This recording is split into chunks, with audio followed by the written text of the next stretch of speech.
2차 세계대전의 암울한 그림자가 유럽을 뒤덮었던 시절, 한 명의 용감한 여성이 있었습니다. 그녀의 이름은 이레나 샌들러.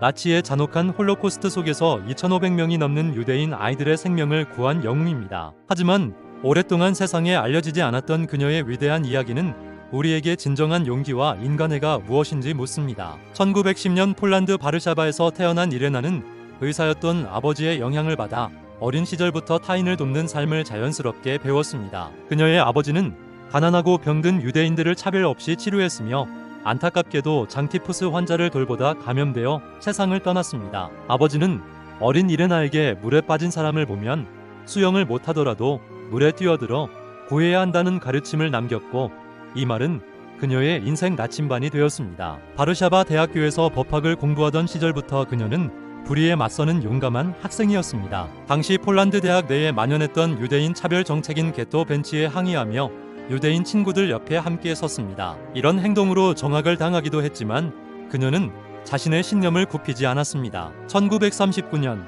나치 독일이 폴란드를 침공하면서 바르샤바에는 45만 명의 유대인을 강제로 수용한 거대한 게토가 세워졌습니다.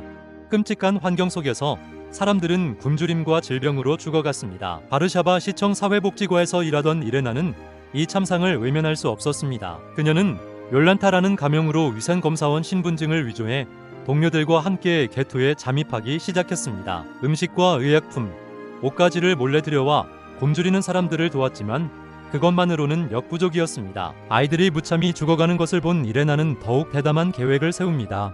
바로 아이들을 게토 밖으로 구출하는 것이었습니다. 그녀는 유대인 부모들을 찾아가 아이를 살리기 위해 잠시 헤어져야 한다고 설득했습니다. 자식을 떠나보내는 고통은 상상조차 할 수 없었지만 많은 부모들은 아이의 생존을 위해 피눈물을 흘리며 이레나에게 아이를 맡겼습니다. 이레나와 그녀의 비밀 조직 제고타는 상상할 수 있는 모든 방법을 동원해 아이들을 구출했습니다. 아이들을 구급차에 환자로 위장시켜 실어 나르거나 시체 자루나 관 속에 숨겨 빼냈습니다. 하수도관을 통해 탈출시키기도 했고, 심지어 독일군 경비견들이 짓는 소리에 아이의 울음소리가 묻히도록 공구 상자나 감자 자루에 아이를 넣어 탈출시키기도 했습니다. 이 모든 과정은 한순간의 실수로 모두의 목숨이 위태로워질 수 있는 위험천만한 작전이었습니다. 구출된 아이들은 폴란드 가정, 고아원, 수녀원 등으로 보내졌습니다. 이레나는 아이들이 언젠가 가족을 다시 찾을 수 있도록 아이들의 본명과 새로운 이름, 그리고 보내진 곳의 주소를 작은 종이 조각에 적었습니다. 그리고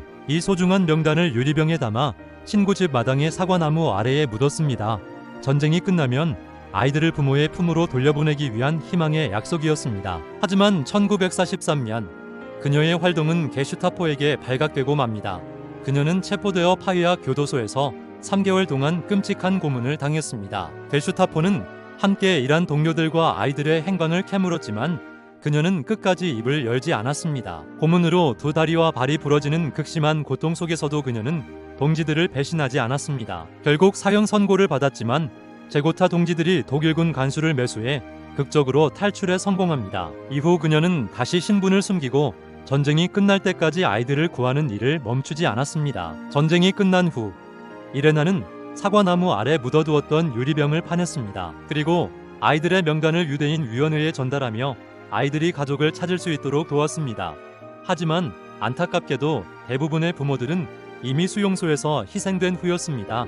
부모를 잃은 후 아이들에게 그녀는 유일한 희망의 끈이었습니다. 전쟁 후 폴란드가 공산주의 정권 아래 놓이면서 폴란드 지하 독립군이었던 제고타에서 활동했던 이레나는 오히려 반역자로 낙인 찍히는 시련을 겪게 됩니다. 그녀의 위대한 업적은 수십 년 동안 철저히 묻혔습니다. 그녀는 평범한 사회복지사로 살아가며 자신의 과거에 대해 거의 이야기하지 않았습니다. 그녀의 이야기가 세상에 다시 알려진 것은 1999년 미국 캔자스의 작은 마을 유니온타운의 여학생들 덕분이었습니다. 역사 경연 대회를 준비하던 학생들은 한 평에 담긴 3 라이프 이너 자이라는 제목의 연극을 통해 이레나 샌들러의 이야기를 발굴해냈습니다. 학생들은 수소문 끝에 폴란드 바르샤바의 한 요양원에서 조용히 살아가던 노년의 이레나를 찾아냈습니다. 학생들이 왜 그렇게 엄청난 일을 하셨나요?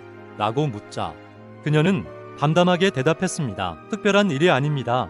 그건 인간으로서 당연히 해야 할 일이었어요.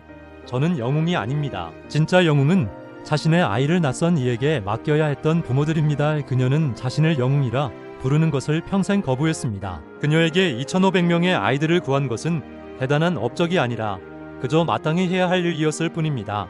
이레나 샌들러는 2008년 98세의 나이로 세상을 떠났습니다. 그녀는 노벨 평화상 후보로 여러 차례 추천되었지만 수상하지는 못했습니다. 하지만 그녀가 남긴 유산은 그 어떤 상보다 위대합니다. 그녀의 삶은 우리에게 진정한 용기가 무엇인지 보여줍니다. 그것은 총칼을 드는 용기가 아니라 불의에 침묵하지 않고 위험에 처한 생명을 외면하지 않는 용기입니다. 오늘날 우리는 수많은 선택의 기로에 놓입니다. 이레나 샌들러의 이야기는 우리에게 묻습니다. 당신이라면 그 어둠 속에서 어떤 선택을 했을 것인가요? 그리고 지금 당신의 삶에서 마땅히 해야 할 일은 무엇인가요? 그녀가 작은 병 속에 담아 지켜낸 희망처럼 우리 각자의 마음속에도 세상을 바꿀 수 있는 선한 의지와 용기가 잠들어 있을지 모릅니다.